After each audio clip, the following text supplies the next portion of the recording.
দুর্গাপুর শহর থেকে প্রায় ৪০ কিমি দূরে জঙ্গলের ভেতর এক পুরনো গ্রাম চণ্ডীপুর। কেউ আর সেখানে থাকে না। সরকারি খাতায়ও সেই গ্রামের নাম মুছে গেছে বহু বছর আগে।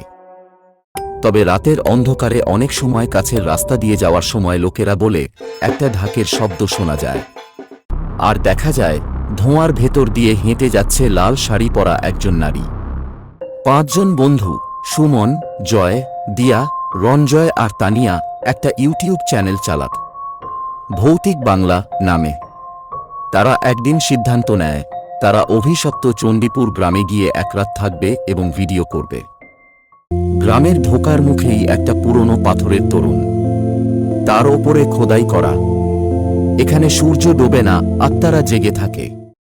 তারা হাসতে হাসতে ঢুকে পড়ে গ্রামে। পুরো গ্রাম অদ্ভুত নিস্তব্ধ।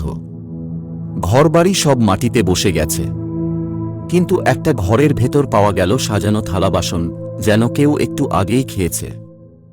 জয় ছাদে ড্রোন ক্যামেরা পাঠালো, কিন্তু আচমকা একটা কিছুর ছায়া ক্যামেরায় ধরা পড়ে এবং ক্যামেরা ভেঙে পড়ে যায়।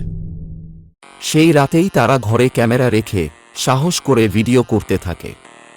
রাত ১২টা নাগাদ একটা নারী কণ্ঠ শোনা গেল, আমার পুজো বন্ধ কেন করেছ? আর তারপর চারদিক থেকে বাজতে লাগল ঢাক, শঙ্খ আর কাঁসরের আওয়াজ।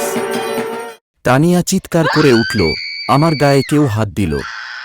কিন্তু চারপাশে কেউ ছিল না। ভয়ে তারা গাড়ির দিকে ছুটে চলে, কিন্তু দেখল গাড়ির সব টায়ার কাটা। সুমন হঠাৎই দেখতে পেল সেই লাল শাড়ি পরা নারী তাদের দিকে এগিয়ে আসছে। তার মুখ নেই, শুধু দুটো লালচে চোখ।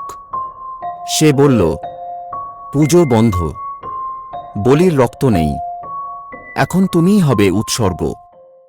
পরদিন সকালে স্থানীয় পুলিশ গাড়িটা খুঁজে পায়। গাড়ির ভেতরে ক্যামেরা চালু ছিল।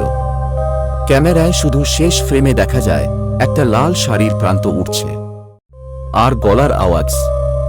চণ্ডীপুর ছাড়ে না কাউকে। বন্ধুদের কেউ আর জীবিত ফেরেনি।